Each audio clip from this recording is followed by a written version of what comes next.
Hello, I'm going to tell you some spooky stories. But before I get into the video, please like and subscribe. In a quiet, secluded village nestled within the dense woods, a sinister presence lurked. The townsfolk spoke in hushed whispers about the ghostly figure that haunted the abandoned house at the edge of town. It was said that whoever dared enter the decaying building never returned the same. One moonlit night, a curious young woman named Lily ventured into the house, guided only by her flashlight's feeble glow. The air was thick with a chilling unease as she stepped across the creaky floorboards. Shadows danced ominously, and the silence seemed to breathe. Lily explored the eerie rooms, each filled with relics of a past long forgotten. Suddenly she heard faint whispers echoing through the corridors.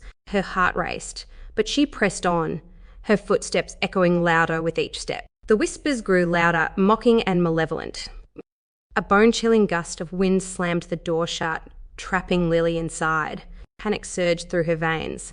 She felt a presence behind her, a cold breath on her neck. She turned, and there in the dim light stood a ghastly figure, a spectre with hollow eyes and a twisted smile.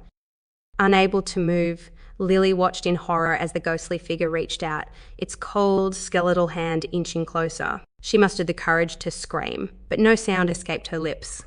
The entity's fingers brushed her skin, sending a wave of icy dread through her.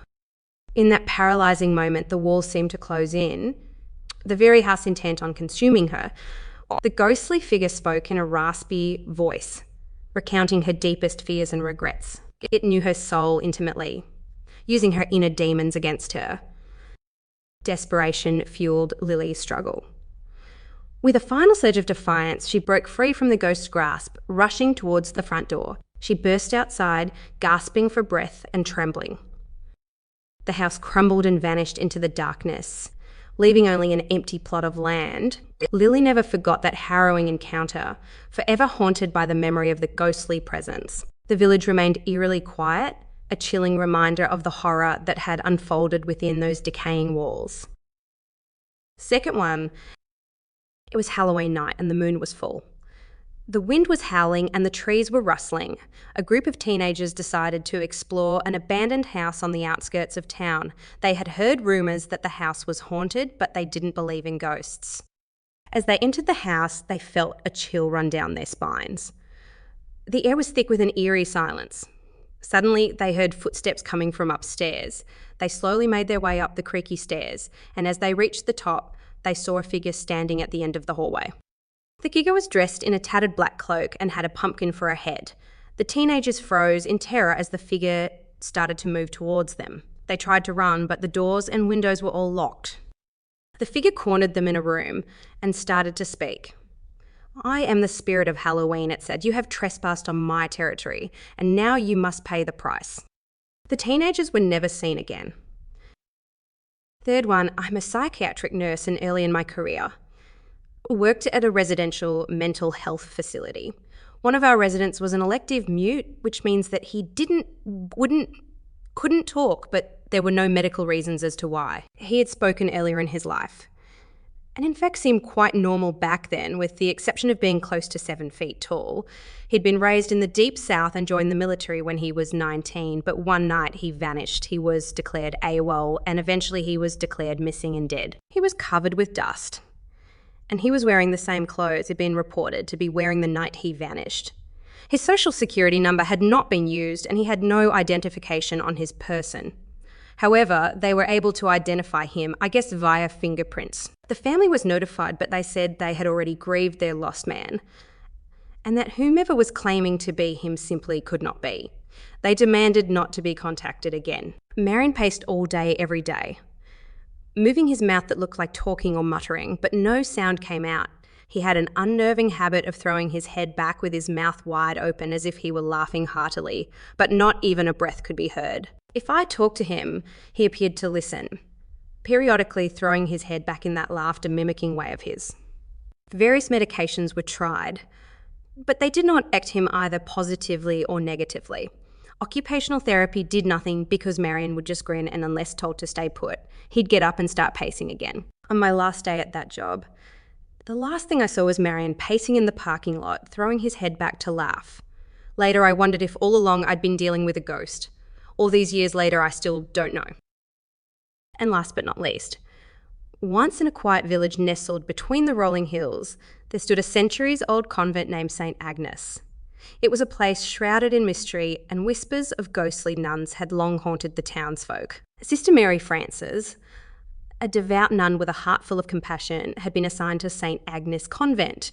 She was the newest addition to the sisterhood, and her arrival was met with mixed feelings among the other nuns. Sister Mary Frances was different. Her presence seemed to stir the dormant spirits that lurked within the convent's stone walls. It was said that she possessed a rare gift, the ability to communicate with the dead. One moonless night, as the wind howled through the ancient oak trees, Sister Mary Frances ventured into the convent's darkened corridors. She held a flickering candle in her trembling hand and muttered an incantation passed down through generations of nuns. Sister Mary Frances was different. Her presence seemed to stir the dormant spirits that lurked within the convent's stone walls. It was said that she possessed a rare gift, the ability to communicate with the dead. Suddenly, the convent was filled with a chilling, ethereal choir. The ghostly voices of long-deceased nuns echoed through the halls, singing a mournful chant that seemed to seep into the very bones of those who heard it. Sister Mary Frances, undaunted by the spectral chorus, continued her incantation. The voices grew louder, and the temperature plummeted. The flickering candle in her hand buttered and threatened to go out, but she held it steadfastly. The nuns who had once been her sisters watched from the shadows, their faces pale with fear and curiosity. In the dim candlelight, Sister Mary Frances could see them. The ghosts of nuns who had passed away many years ago. Their eyes were hollow and filled with an otherworldly sadness. Their tattered habits whispered tales of torment, and their ghostly fingers reached out to her. One by one, they spoke to her, recounting their stories of suffering and pain. They spoke of a dark secret buried deep within the convent's history, a secret so terrible that it had bound their souls to this place for eternity. Sister Mary Frances listened with a heavy heart. Her eyes welling up with tears, she knew that she was the only one who could help these tormented souls find peace. With the strength of her faith, she vowed to uncover the truth and release them from their eternal torment. Today's turned into weeks as Sister Mary Frances delved deeper into the convent's dark history. She unearthed a hidden chamber beneath the chapel, a place where unspeakable atrocities had occurred centuries ago. It was a room where innocent nuns had been subjected to unspeakable cruelty by a malevolent priest who had long since been forgotten by history. As she confronted the horrors of the past, the malevolent spirit of the priest emerged, seeking to silence her and protect the dark secret. The ghostly figure of the priest loomed over her, his eyes burning with malevolence. But Sister Mary Frances, fortified by her unwavering faith and the spirits of the tormented nuns, confronted him. With a final incantation and a heartfelt prayer, Sister Mary Frances banished the evil spirit from the convent forever.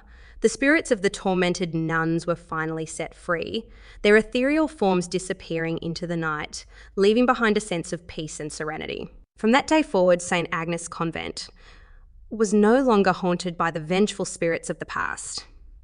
Sister Mary Frances became a legend among the nuns, known for her bravery and compassion.